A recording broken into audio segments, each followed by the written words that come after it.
Caterham Series 4 Lotus twin cam engine, 1970, taxed exempt, MOT exempt, one of only a few surviving models, wasn't many made, very rare car.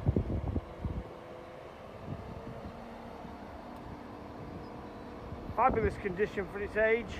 It's had, I think it's been retrimmed at some point during its life. All very well looked after. Everything works. Sold with 12 months MOT.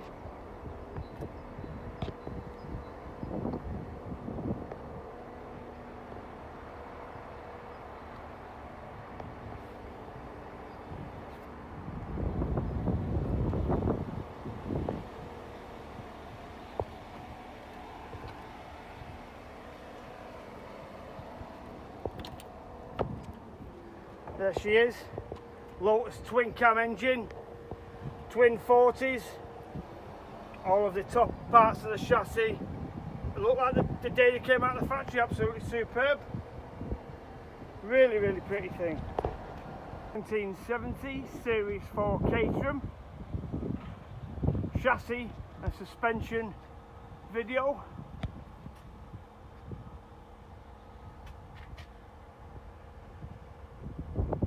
$53 years old, this car.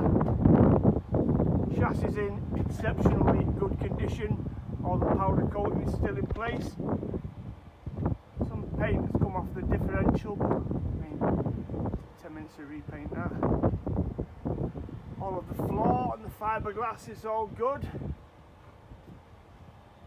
The rear boot section is in good order. Inner arches are good. Centre floor section and chassis, incredible condition. Solid, no signs of rust or rot.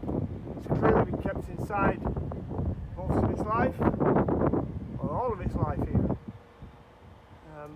It's had a sympathetic internal restoration, which I'll show you in a minute. Engine, Lotus twin cam.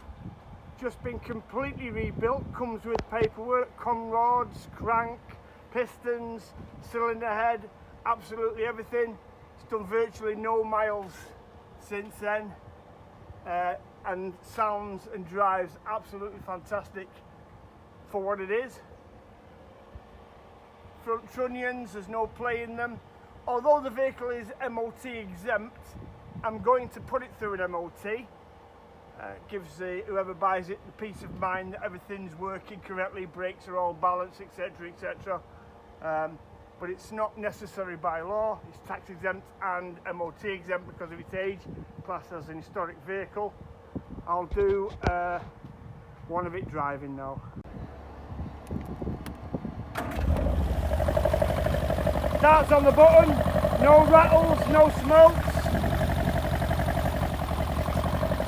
Got a high lift cam on it, so when you first rev it, it's a bit buggy, but once you get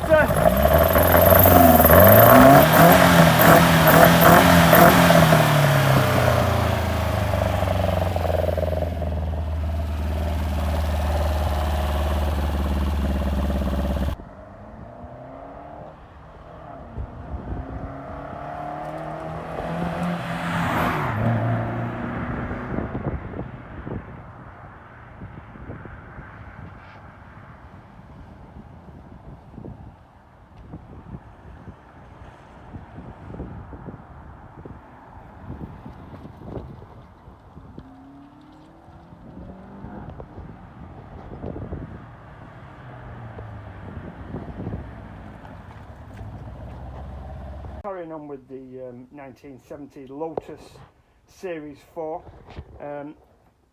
Shannon Engineering did a complete engine rebuild in 2015.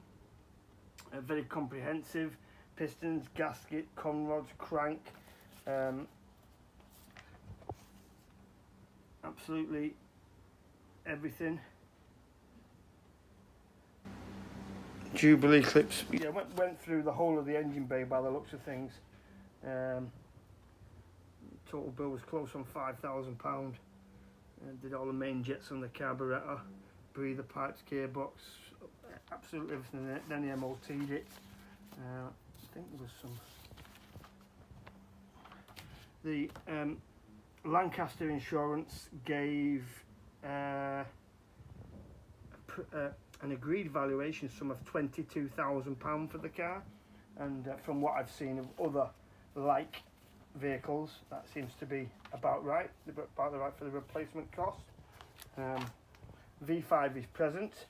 The insurance, the auction houses cover the previous owner's name and address, but I believe the car was at some point in the Channel Islands and was brought back into this country. It's on the HPI report. It says non-EU import, so we can assume from that it was a Channel Island car possibly, but I can't absolutely guarantee that. There's a little bit of history picture wise of the vehicle and some pictures of some of the work during the engine rebuild, which is nice to see. Big end bearings, I think that was them when they came out before the build. Just gives you an impression of how not too worn the engine was. You can just see copper starting to appear, so it may have had a slight bottom end rattle before the rebuild. Yeah, that's all the paperwork I've got with the car.